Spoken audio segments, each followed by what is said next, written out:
esawa zona mubonabona. Gasina gasijja bawo wanene. Nze nkoye kufuyiranga emmindi n'empunyira. Tebagamba naye supportinga. Bwena kyeyombekedde obuyimba obwala buyimba bwaki. Uledembe lyange. Wacha mukazi akuwasa. Toli musajja. Mpulira ogamye koleta. Upot go slam. Bwe ulaba zino nyumba zino wano ne wali. Yonna nze nkusubiza ate manyo sasula bulungi. Ate njagala ku sorry. Njagala kujja ku bintu byokusasula. Okitegera? Bintu byokusasula eno oberenga ngeri yate toli mchana bulungi nyo okitegera. So kuvuga fumi. Bwe ni bulungi kati olaba zino enju eno ngenda gikuwa buwi. Erieddako. No, gitwale butwazi. Erieddako, girabe erieddako. Oyo akuwenga sente, sagala obusente kubanga nakwegomba kuvadda.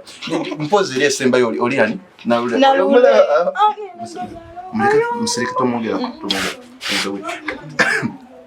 Bwe, omanyi kiri ndozo kitegereje. Alifumu. Kati nedda londako kubaawo ne ku nyumba osinga kwagala ki. Galanga nenzo nedda ate wano siwe nina woka olaba kalina nguvudde kweyo kalina yejenzimba sinateka mukazi wa dog aishuwa muwad nenze kwagala wagazi wa nabere na kwala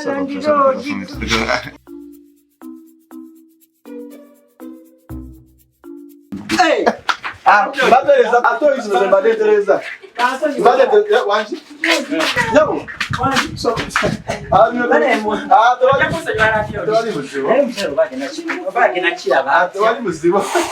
ben olaba chembade ngamba muwala uchembade ngamba towali olaba eri enyumba eri nono chikulu nachera eri enyumba eri mbade sikulina akobuzi wala myezi nali nkuba landlord sede songe nazikwa naye mchara ukamugambe lwacho nakola atya ngagenda buli abubi tukole bwe tutye enyumba eri yandi bado mlane kana kakulejje yeba nani wanji si ndema olaba eri oguli bado omulala sirika NALULE eri enyu muzigo guli mbade njagala gukuwa guli okusembayo Sikuina akobuzi landlord atawali uzimu NALULE wawe sicha sorry NALULE sikuina akobuzi landlord iwayo musulo ganzije kale tangu iwayo nzije landlord ati chokwede makula kati ngabo saze wakumpa akazigo mpera dane chapa echo chigwe soko linda kuchati chapa chachi mbade ati kajompere didana tiri kudamsa sware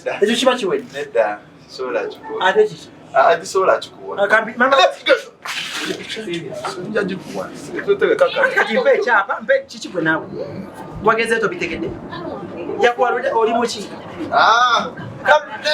kati kwe kuvudde kwa bapa chapa ngenda kuwe chapa chiri ekyegulu yaso kwa chiri wamu kati ngenda kusaira ko chiri chapa izo siku ina kubizuna landlord kati kola boti ngawe je mitigo jonnati kati bikiriza chapa chapa chipi sera nesa kwa gwe nedda mbadi ndagala kuweziriye ebirizo landlord kaja tuganchiganya kati gwa wedde Chichate landlord oli muchara munange dayo wakani ntunda bode tadene bino nawe twale eri bwenzi bwa mu bazunza genda muri ndetede ne bino soko demba kati bino zanso digenda nawe genda walo nemese byapa olaba abana bena kuziba kuletira obwenzi nzura we nali nkubanya na sirika nenga basija kuddako kati bana bulu babasiriza kati landlord ebetu biveko tuli ku esonga ya chapa kati kola boti bonna buzigo tompaka kati kankole bwenti landlord nze nkusubiza musidachikisa wa 2 naba nkuletede chapa kangeli nchirete yanguwa bale bucket anje chapa hanange